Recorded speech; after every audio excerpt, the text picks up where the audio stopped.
I want to introduce you to a friend that many of you already know. His name is Frank Sontag, and he is the host of the Frank Sontag Show, heard every day on KKLA from 4 to 6 in the evening.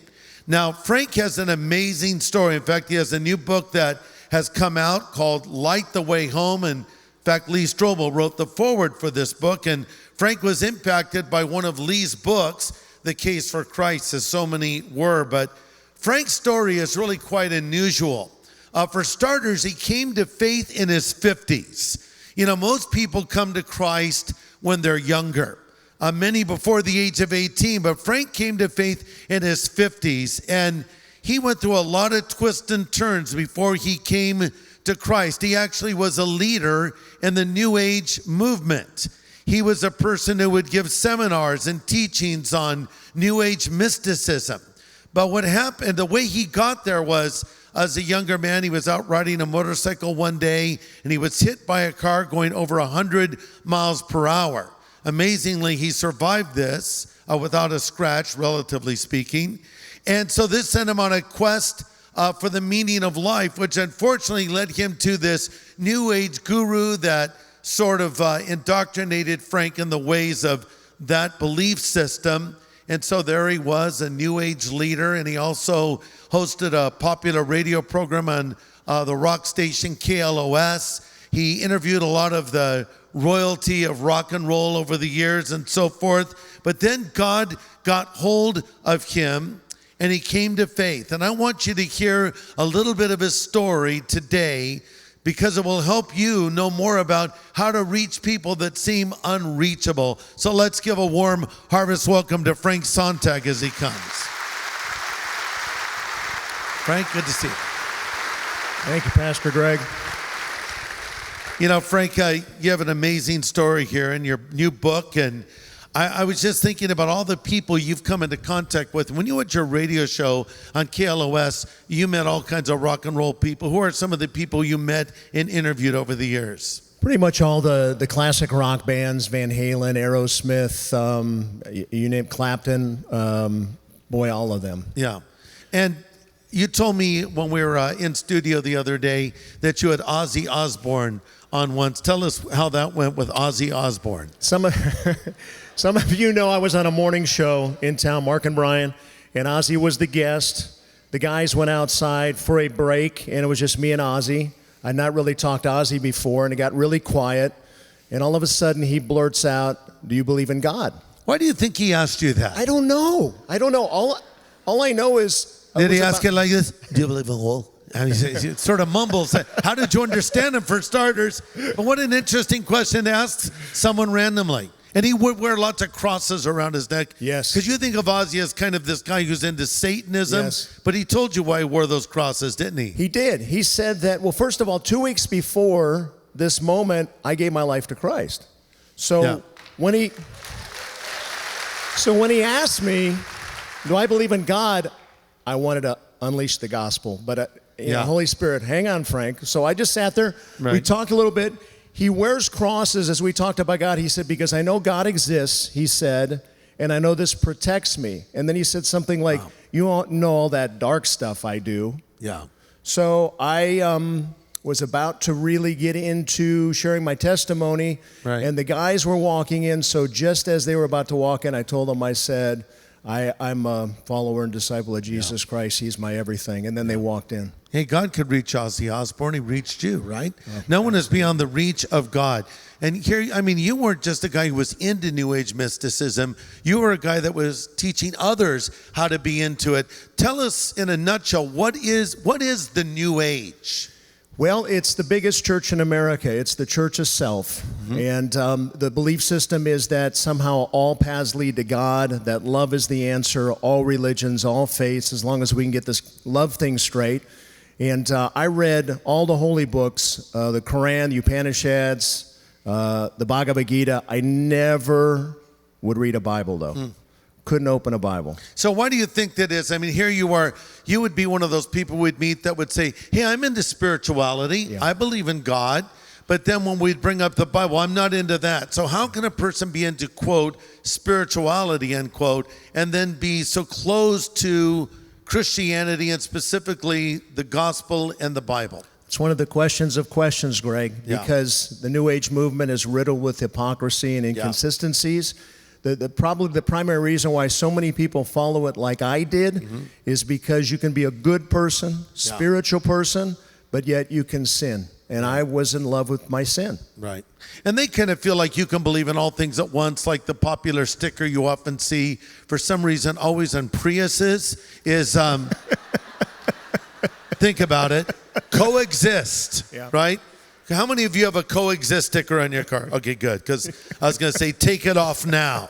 But on the coexist sticker, they have like the little symbols of the various religions, of the world. So, but that's sort of the belief that you can have all those things intertwined and even throw some of your own beliefs in, right? Without a doubt. And coexist is like, that's the symbol. Like ours is the fish. Yeah. Theirs is the coexist movement. But the funny thing is the people that talk the most about coexistence and tolerance are actually the most intolerant people of all, don't you think? Without a doubt. I mean, I think as Christians we'll say, okay, you have a different belief than I have. Let me persuade you of my belief, but I'm hopefully going to do it in a loving way, a respectful way, but I am going to try to convert you over to what I believe. But on the other hand, you'll have other people who, like you used to be, I don't want to hear that at all. As you were saying that, I'm thinking, that was me, 20 years, talk show. I would just shout people down. I was a left-wing, I can't believe I just said that. I was a left-wing progressive liberal that believed all of that. And when people would call, I would have none of it. And I would try to out-debate them.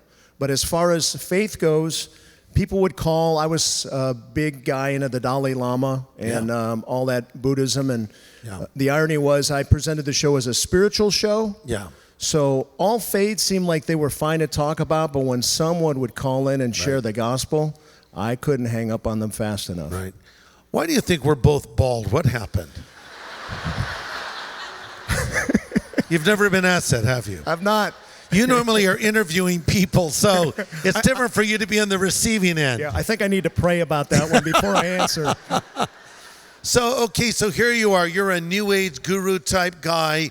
You have this popular radio show. You talk to rock stars. Your life's going reasonably well, but yet you come to Christ. So how does this even happen? Two of my good friends, actually my best friend, had met me in one of my New Age seminars. And we became buds, and we sinned together and just hung out and had a good time. Well, 3 years before I gave my life to Christ, he became a Christian. And I watched his life change. And he never proselytized. He never really hit me over the head and forced it on me. But one day, him and his brother, who's also a Christian pastor, they decided to take me out and play golf. Anybody who plays golf in this room, you go to play golf and try to hit that ball. But unbeknownst to me, and I didn't know until we researched part of the book, they had made a concerted decision that they were going to corner me that day and press me on my New Age nonsense and share the gospel with me. And it went something like this. Third hole, I'm in the fairway, about ready to hit my approach shot. Pastor Dale, in my backswing, blurts out, "So Frank, is Jesus the Son of God?" I like that. And I said, "We're not going there. What are you doing? I'm spiritual. We don't need to talk about that." A few more holes go down the line, and he says, "Frank," I think I was putting. He says, "Frank, who's God? Do you believe in God? Is there only one God? Is there absolute truth?" "Dale, we're not going to do that." So we actually stopped after 9 holes, me thinking we had a bad day swinging the clubs. They decided at lunch they were going to really gang up on me. So they proceeded for an hour to say things like, "Frank, you're married, you've got a 1.5-year-old son at home. If you didn't make it home today, are you right with God?" And in between all of the sharing, I was very defensive, I was kind of angry, but when that question was asked, something inside me, even though I reacted, "Of course I am, I'm a spiritual man, I'm a good guy," something changed inside and I felt like it was way too quick of a defense.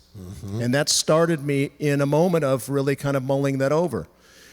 And so Pastor Dale tells me, "Okay, before you leave," I was kind of a Buddhist, he said, "Would you," air quotes, "meditate on what I asked you? If you died on the way home, are you right with God?" And I kind of patronizingly said, "Sure, I'll do that." So I get in my car, about ready to start the ignition. Wait, Pastor Dale, okay, I'll pacify him. I sat in the car for a couple of minutes. Anybody who knows anything about New Age movement, it's about clearing your mind and meditating, and I'm doing all that. And I started to get very hot. And as Greg so candidly pointed out, we're both hair challenged. And I didn't wear a baseball cap that day, so I thought, did I get too much sun? And no, I'm fine. And then I sat there a little while longer, and I got quiet.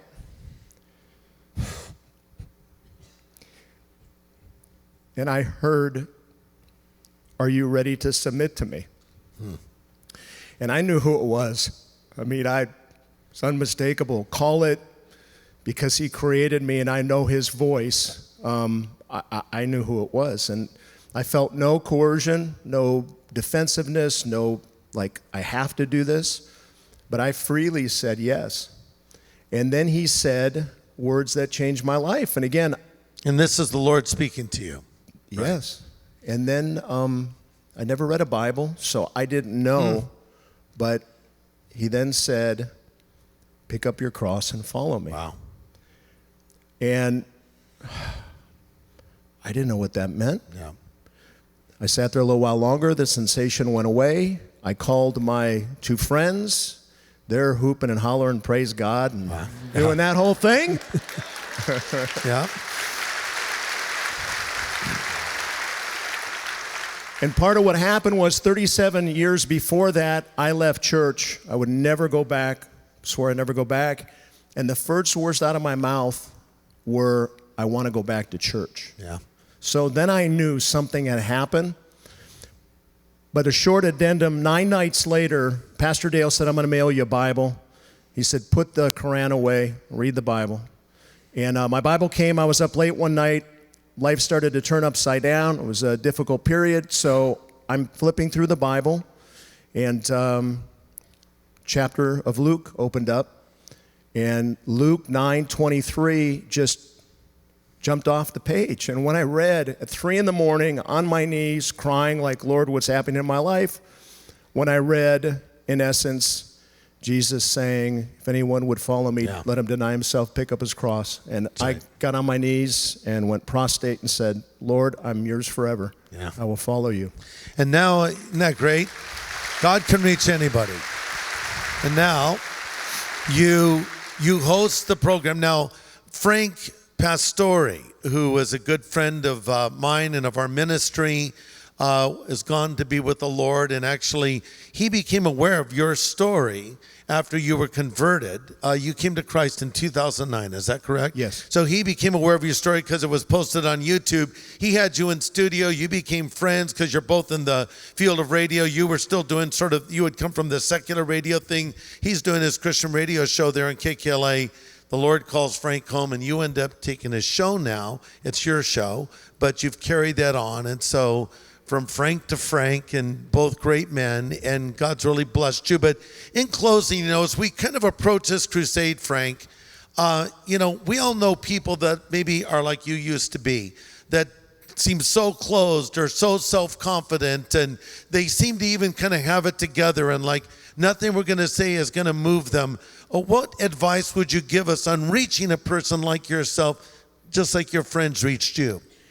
Greg, I have had so many people tell me, even at the table today when I was signing my book, that they were praying for me. Oh, wow. And so, first and foremost, I know you're all praying for some of your friends. Just keep praying. Obviously, God hears it. He'll work it out in His time. Prayer is absolutely of the essence, the greatest tool we have. So prayer, and also, for me, be careful to not be too exuberant about your love for Christ, in that you're forcing it on them. Yeah. Hear their story, develop a relationship, and then you'll know when to love them and to share His divine word. Thank you so much. Let's thank Frank Sontag for coming. Thanks, buddy. God bless you. Thank you, Greg. Talk to you soon. God bless you.